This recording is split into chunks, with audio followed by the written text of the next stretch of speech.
이슈가 전 세계로 퍼져나가면서 발원지인 중국에 대한 시선이 곱지 않았습니다.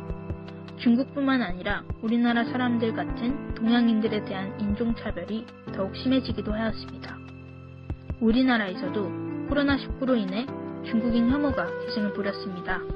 그러나 곰곰이 생각해보자면 중국인 혐오는 코로나19 사태 이전부터 존재해왔습니다.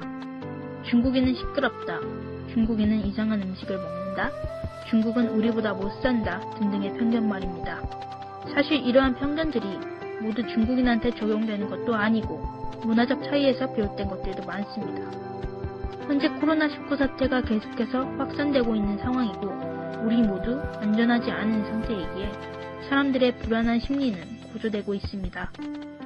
그럴수록 중국인을 비롯한 동양인들에 대한 인종차별은 더욱더 심각해지고 있습니다. 예를 들어 프랑스, 영국, 스페인 등의 국가에서는 핸드폰 어플을 사용하여 콜택시를 부르는 경우가 많은데 택시기사가 이름을 통해 탑승자가 중국인임을 알았을 때 택시를 태워주지 않는다고 합니다. 그리고 최근 독일 베를린에서도 벌어졌던 사건으로 독일에서도 매우 이슈가 되었던 문제입니다.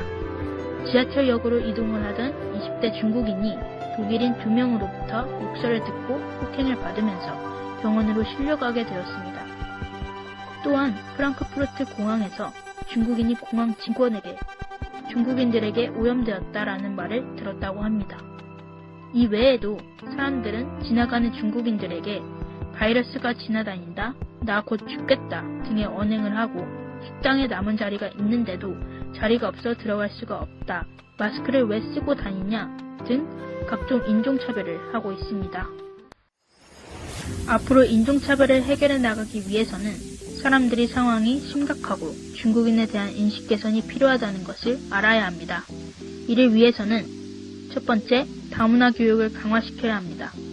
중국인에 대한 각 개인의 인식 변화가 중요하기 때문에 다문화를 자연스럽고 적극적으로 수용하는 마음을 어렸을 때부터 기르는 것이 중요합니다. 두 번째, 인종차별 행위에 대한 처벌을 강화시켜야 합니다. 인종차별이 벌어졌을 때 대부분의 국가가 그를 인정하지 않는 경우가 대다수입니다. 그렇기 때문에 차별 행위에 대한 강력한 처벌은 인종차별을 줄일 수 있는 방법이 될 것이며 개개인만의 노력만으로는 부족한 점을 채워줄 수 있을 것입니다. 그동안 우리는 중국에 대한 편견을 가지고 있지 않다고 생각해왔어도 사실은 가지고 있던 것이 아닐까요? 중국인에 대한 편견을 없애나가기 위해서는 더욱더 노력해 나가고 한국 역시 중국과 화합해 나간다면 한중 양국의 더욱 이등이 될 수 있을 것입니다. 그동안의 우리를 돌아보며 한번 외쳐봅시다. Every ethnicity equal.